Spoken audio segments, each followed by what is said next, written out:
North Carolina Congressman Mark Meadows firing back at FBI agent Peter Strzok over newly released texts the congressman says reveal a media leak strategy within the DOJ to hurt President Trump.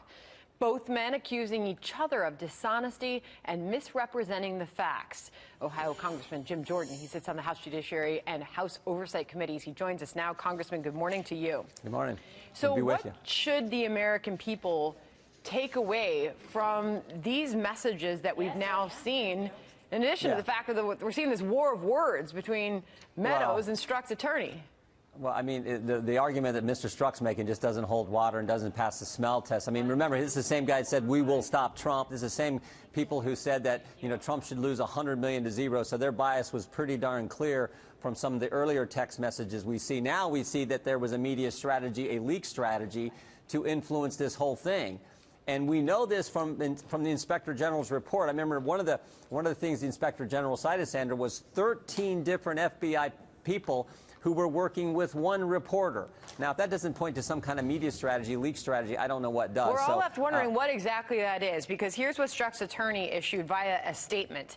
The attorney said, quote, the term media leak strategy in Mr. Strzok's text refers to a department-wide initiative to detect and stop leaks to the media. The president and his enablers are once again peddling unfounded conspiracy theories to mislead the American people.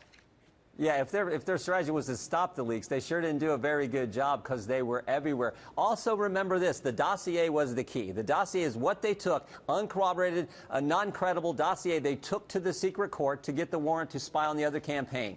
That dossier was buttressed by leaks that they were giving to the press stories that were coming from the FBI, coming from the very sources who put together the dossier. It is never supposed to work that way, but in fact it did. And so now for them to say, oh, no, we were working to try to stop this, just doesn't pass the smell test, as I said before. I want to make sure that we highlight this text that was first outlined in that letter by Mark Meadows, the Republican from North Carolina. It said, I had literally just gone to find this phone to tell you I want to talk to you about media leak strategy with DOJ before you go.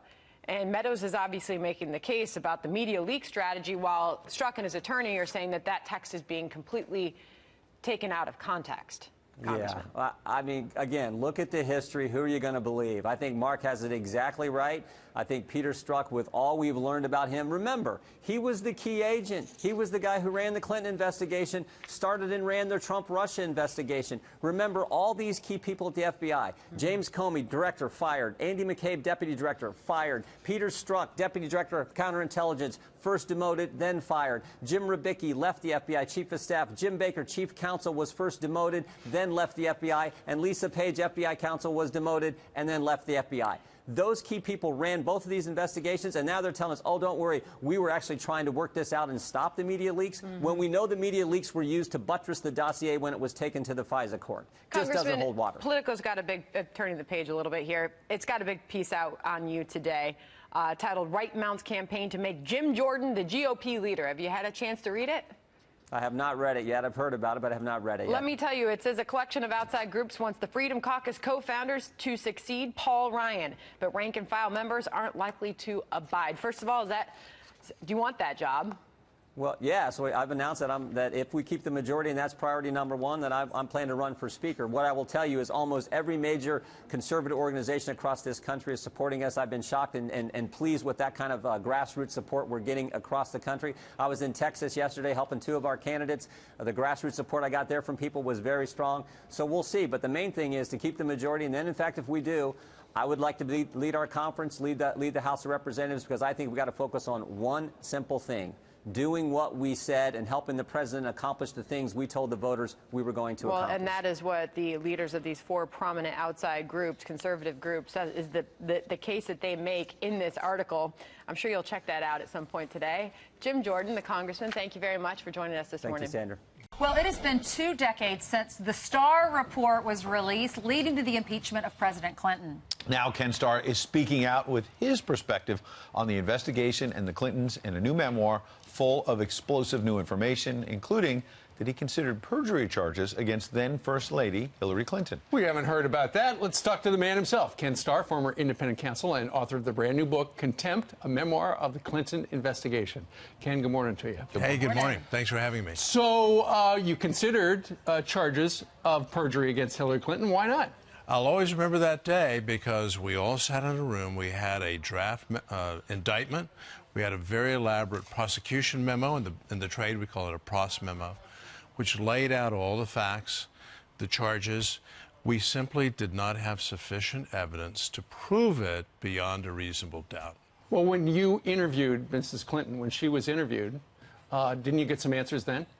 We got primarily, not that I recall, I don't remember, and we got it much more frequently than one would reasonably expect. So do you regret not moving forward? Do you think now? No.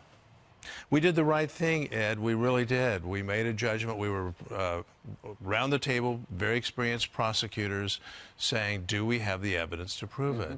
And that's a great protection of the country. You know, charges should not be lightly brought.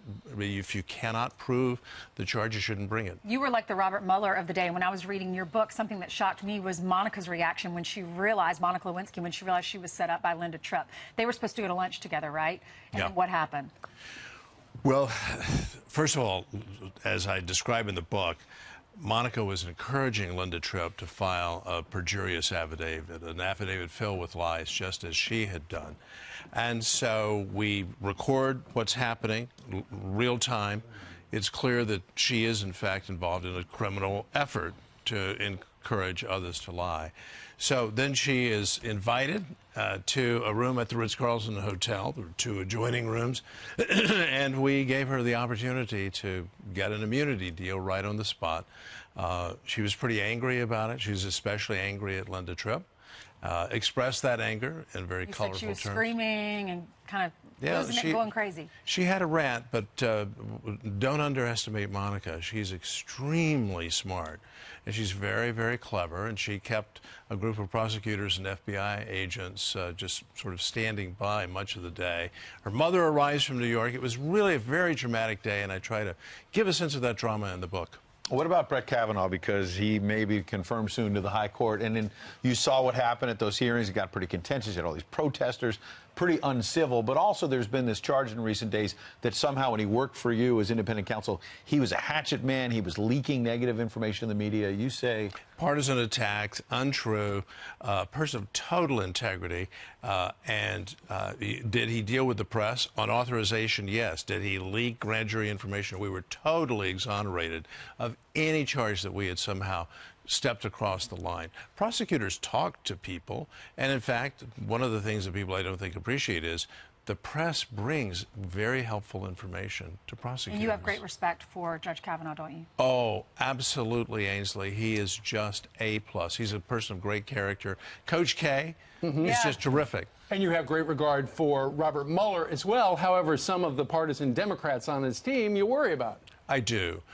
We tried, as I describe in the book, when the assault came that you're just a partisan Republican, I said, what do we do about this? So I recruited a very well-known lawyer, great lawyer, former prosecutor, but a registered Democrat who had supported Bill Clinton to be the deputy in our Washington office. For balance. Exactly, for balance, because of the appearance in response to the White House charge that this had become partisan. And then, I guess most famously, I recruited the then legendary, iconic Sam Dash of Watergate fame, who headed the Democratic effort to impeach Richard Nixon. Do you see balance on the Mueller team? I don't. Is that No. bad? Yes, it is bad. Given the nature of the investigation of the president, you want to take that appearance into account. Now, that having been said, I do have great respect for Bob Mueller. How is that going to end up? What's going to happen? I don't know. Your guess is probably better than mine. But I tell you, I was encouraged by this. The two indictments of the Russian organizations and individuals, right? The 11 individuals, the organization. And I've read the indictments very carefully. Not one suggestion of collusion with the Trump campaign. And George Papadopoulos got 14 days after all the hype. I think we're going to hear more about George Papadopoulos. I'm following that with great interest, and so we'll see. He's kind of suggested that there may have been collusion, but it was not with the government of the United States, Right. but with the Brits. Right. And Judge, do you have confidence in the Inspector General at the Department of Justice that he is going to root out all these bad actors? Total. I do. Michael Horowitz is a person of great integrity. He's looking at Strzok. He's looking at Page. He's looking at all these names in the news. Stay tuned. But there are checks and balances in place. It's one of the things that, as I describe in the book, we didn't have with the Independent Counsel statute. We're actually in a better place. Judge Starr, good luck with the book. Thanks, Ed. Appreciate it. Thank you so Thanks, much. Ainsley. Congratulations. Brand new. It's called Contempt. Thank you, sir. Thank you.